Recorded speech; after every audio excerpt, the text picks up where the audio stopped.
नमस्कार दोस्तों, आप सभी का स्वागत है आपके अपने YouTube चैनल शांत निकेतन में। आज हम कहानी लेके आए हैं सिक्का बदल गया, जो कि कृष्णा सोबती जी की कहानी है। बहुत ही महत्वपूर्ण कहानी है। कहानी जो है डिस्क्रिप्शन बॉक्स में दी गई है, आप वहां से लिंक के जरिए कहानी पढ़ सकते हैं। इस वीडियो में हम कहानी की समीक्षा एवं महत्वपूर्ण तथ्यों की चर्चा करेंगे, जो कि परीक्षा के दृष्टिकोण से बेहद इंपॉर्टेंट हैं। उससे पहले आप चैनल को अगर नए हैं, सब्सक्राइब नहीं किया है, सब्सक्राइब कर लीजिए प्लीज़। वीडियो लाइक करिए, कमेंट करके ज़रूर बताइएगा, पूरा वीडियो देखिएगा और देखकर ज़रूर बताइएगा कि वीडियो आपको कैसा लगा। शेयर करना ना भूलें। तो आइए हम देखते हैं कहानी की समीक्षा एवं महत्वपूर्ण तथ्यों को। कहानी जो है वह 1948 ईस्वी में प्रतीक पत्रिका में प्रकाशित हुई थी। यह कहानी बादलों के घेरे नामक कहानी संग्रह में संकलित है। अगर इस कहानी के महत्वपूर्ण पात्रों को हम देखें तो इस कहानी में साहनी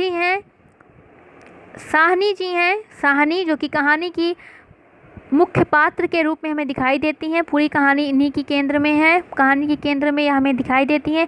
विधवा है और गांव के शाह जी की पत्नी है। शाह जी कौन है? शाह जी गांव के अमीर आदमी हैं, एक प्रतिष्ठित व्यक्ति हैं, जिनका पूरे गांव में सिक्का चलता था। लेकिन उनकी मृत्यु हो जाती है और उनकी मृत्यु के बाद उनकी जो पत्नी होती हैं साहनी, कैसे लोग उनके विरोध में खड़े हो जाते हैं, यह इस कहानी में दिखाया गया है। अगला पात्र है शेरा, जो कि साहनी का नौकर है। शेरा के माँ बाप नहीं होते हैं तो साहनी ही उसे पाली पोसी होती है। लेकिन बाद में शाह जी की मृत्यु के बाद यह भी दोषों की बहकावे में आकर साहनी को मारने की कोशिश करता है। लेकिन बाद में साहनी के शब्दों को सुनकर, उनकी बातों को सुनकर वह रुक जाता है। हसैना है जो कि शेरा की पत्नी है। दारूद खां है जो कि थानेदार हैं। बेगू पटवारी हैं, साथ ही साथ मुल्ला इस्माइल है, ये गांव के लोग हैं। यह जो कहानी है, इस कहानी में देश विभाजन पर आधारित यह कहानी है, जिसमें साहनी की दयनीय दशा का यथार्थ चित्रण किया गया है। इस कहानी के माध्यम से साहनी के माध्यम से हिंदू धर्म के महत्व को रेखांकित करते हुए सांप्रदायिकता के नाम पर होने वाले ईर्ष्या, द्वेष इत्यादि को दिखाया गया है और कैसे दूर करने का प्रयास साहनी ने किया है, वह भी हमें देखने को मिलता है। साथ ही अगर हम देखें तो इस कहानी है यह, इसमें कृष्णा सोबती ने अपनी नानी को आधार बनाकर लिखा हुआ है। यह कहा जाता है जिसे को इन्होंने बाद में साहनी के रूप में चित्रित किया हुआ है, यह इनकी नानी का ही है।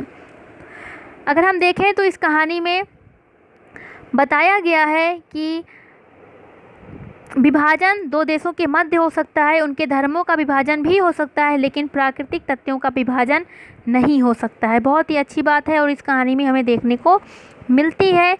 यह जो कहानी है, इसमें एक विधवा स्त्री जो है, जो कि साहनी है, उसकी पराधीनता एवं विवशता तथा शोषित वर्ग के बदलते सामाजिक मानदंडों का सफल चित्रण किया गया है। सत्ता परिवर्तन मानव को नहीं देखता, बल्कि देखता है तो सिर्फ सिक्के को। यह इस कहानी के माध्यम से हमें देखने को मिलता है कि मालिक जब शाह जी जिंदा होते हैं, जीवित होते हैं, तो उनके जीवित रहते समय जो गांव के लोग होते हैं, उनका सलाम करने वाले वही गांव के लोग उनकी मृत्यु होने पर मालकिन साहनी को लूटने का रास्ता ढूंढने लगते हैं। साहनी अकेली थी, हिंदू है और करुणा से भरी हुई थी। उसे ज़मीन जायदाद की चिंता नहीं है, ना ही उसका गम है।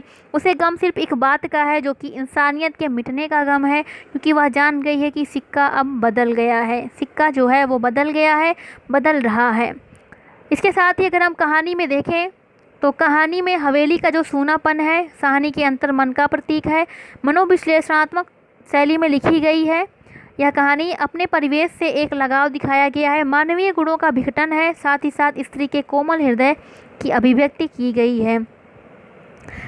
इस कहानी में साहनी के माध्यम से शोषक वर्ग और असामियों के मध्य होने वाले शाह जी के माध्यम से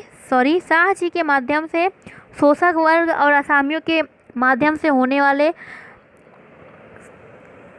शोषित वर्ग एवं पूंजीवाद और सर्वहारा वर्ग के मध्य संघर्ष को भी दिखाया गया है। शेरा के माध्यम से विश्वासघात का चित्रण किया गया।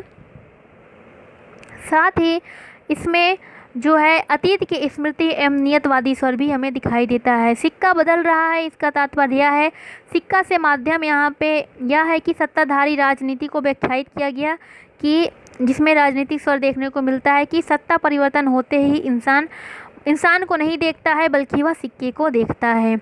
इसमें विभाजन के बाद पलायनवादी अवधारणा एवं शरणार्थियों के जीवन तथा उनकी मार्मिक एवं दारुण अभिव्यक्ति को दिखाया गया है। विभाजन के उससे उत्पन्न होने वाली त्रासदी का चित्रण है। साहनी जी की मानसिक द्वंद्व का चित्रण कहानी में किया गया है। साथ ही साथ इस कहानी के माध्यम से अगर हम देखें तो कहानी में जो है पंजाबी भाषा के शब्दों का प्रयोग हमें देखने को मिलता है।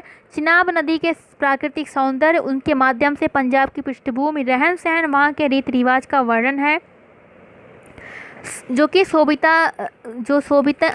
हैं कृष्णा सोबती, उनकी कहानी साहित्य की एक महत्वपूर्ण यह विशेषता भी रही है प्राकृतिक चित्रण के प्राकृतिक सौंदर्य के रूप में।